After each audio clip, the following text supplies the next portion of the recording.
मुझे लगता था डायरेक्टर मुझे बार बार कहती रेहान लेस डू लेस, हम यहाँ परफॉर्म करने की कोशिश कर रहे होते हैं कि नजर आए मेरी एक्टिंग, मैं मुंह तो आग कटा, ठीक है, लोगों को पता चले मैं परफॉर्मर हूँ। लेकिन वहाँ की एक्टिंग ऐसे है, you don't perform the character, you be the character, उस किरदार में रह। ये फ़र्क मुझे लगा। तो मुझे नहीं लगता कि फिल्म और टीवी की एक्टिंग, हाँ आपको लेंसेज और इसमें टीवी और फिल्म में टेक्निकल चीज़ें आपको सीखनी है, वो आप करके ही सीखोगे ना, वो आपको वक्त के साथ साथ ही आएगा।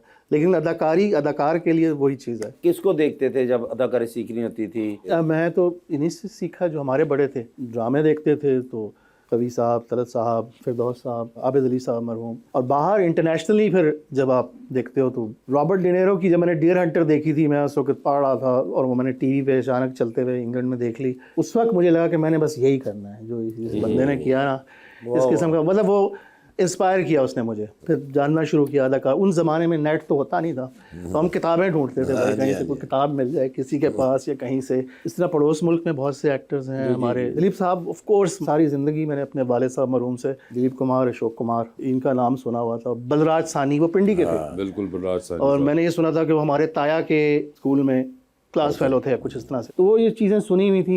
लेकिन दिलीप साहब की फिल्में मैंने जब ड्रामा पढ़ना शुरू किया तब देखनी शुरू की। उस वक्त थोड़ा थोड़ा मुझे अंदाज़ा हो गया था कि लाउड एक्टिंग और कम मिनिमलिस्टिक। तो वो जब मैंने उनका काम देखा देवदास में, तो मैंने कहा यार ये तो कमाल है।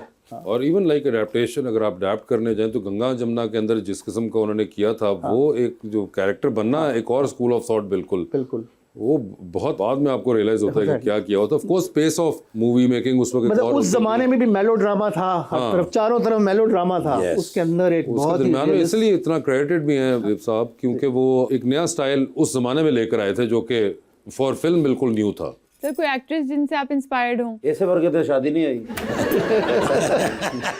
वो भी हो जाएगी, आप फिक्र ना करें, मैं आपको जरूर बुलाऊंगा, ठीक है? और आपने मुझे बुला रहा है, ठीक है? डील हो गया।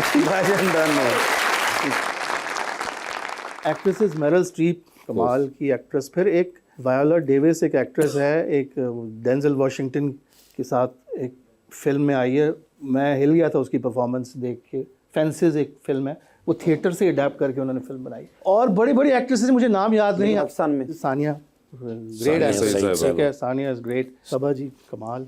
मैं जब नया नया कराची आया था, गज़नफ़र साहब ने, तो उन्होंने मुझे किरण कहानी की वीडियो की इसके हीरो का रोल तुम करोगे, तो मैं उसमें एक सीन में रूही भानो के ऑपोजिट एक एक्ट्रेस आई जिनका एक सीन था पूरे सीरियल में, और वो सीन उन्होंने इतना कमाल का किया था कि मैं जब शूटिंग कर रहा था तो मैं सोचता था कि इस एक सीन के लिए कौन आएगा। वो इतनी बड़ी आर्टिस्ट थी, उसमें फिर वो ही नजर आई उस एक सीन में। वो थी इशरत हाशमी साहब। एक जो हमारी इस दौर की और उस दौर में फ़र्क है, और मैं इसमें 90s की बात कर रहा हूँ अगेन, कि बड़े बड़े आर्टिस्ट आते थे एक एक दो दो सीन करने के लिए भी, तो वो उठा देता था चीज़ को। हम यहाँ कॉम्प्रोमाइज़ कर जाते हैं। जहाँ डॉक्टर आया है वो आपने वहीं से कोई डॉक्टर या फाउंडर पकड़ लिया, उसे कहा तू डॉक्टर ये दे पाए, उसकी भी ख्वाहिश पूरी हो गई, और वो सारा सीन ही गड़प नीचे। नाम आपने 4 बड़े ले लिए, लेकिन बाकी सीन्स में जो आपने किया वहां पे वो चीज गिर जाती है। जेड़ा आप 2-3 साल तो बीमार होंदा उन्हें डॉक्टर बना देंगे।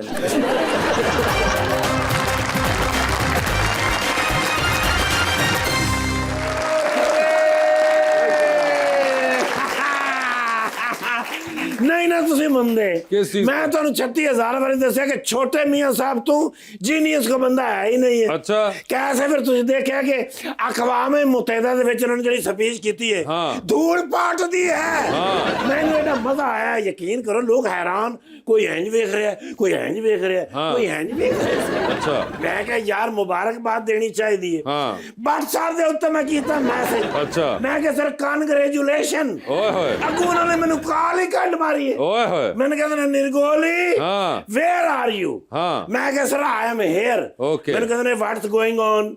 मैं कहा इट इज नथिंग। कहते come to me as soon as possible. मैं कहा सर यूएसए हो के पाकिस्तान? कहते ने पाकिस्तान। तो मैं कहा फिर क्यों अंग्रेजी बोली जाते हो?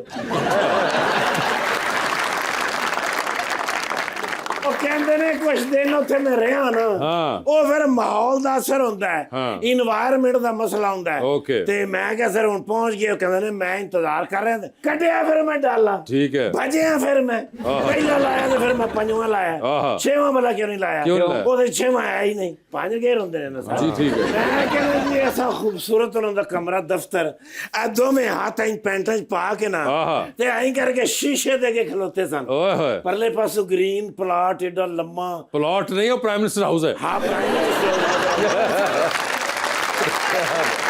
यार एडा खुला प्लाट हैगा दूर दूर तक ग्रीनरी बड़ी बारी मेरा दिल करता थे मैं 5 मरले का घर बनावा फिर मैं जाके मारे सलूट ते ऐं करके मेरे वाल वेख्या ने मैंने कहते ने यू नो व्हाट हैपेंड मैं कहा सर तुसी पाकिस्तान आ गए हो कहते हाँ यार मैं बोल जाना तैनूं पता की होया मैं कहा सर की होया कहता ख्वाजा आसिफ साहब ने की इंटरव्यू दिता है मैं कहा सर की इंटरव्यू दिता है कहते ने तेरे मैं लिंक भेजा अच्छा वो मैं कहा सॉरी सर मैं देखिया नहीं हैगा मोबाइल कढ़िया मैं लिंक डाउन कीता है मेरा दिमाग अप डाउन हो गया सारा अच्छा वो जेड़ा मेहदी हसन साहब ने इंटरव्यू दिता है यस ਉਹਦੇ ਵਿੱਚ ਕਿਹੜਾ ਉਹਨੇ ਸਵਾਲ ਨਹੀਂ ਕੀਤਾ ਬਈ ਉਹਨੇ ਉਹ ਸਵਾਲ ਕੀਤਾ ਹੈ ਉਹਨੇ ਉਹ ਸਵਾਲ ਕੀਤਾ ਹੈ ਉਹਨੇ ਉਹ ਸਵਾਲ ਵੀ ਕੀਤਾ आई नो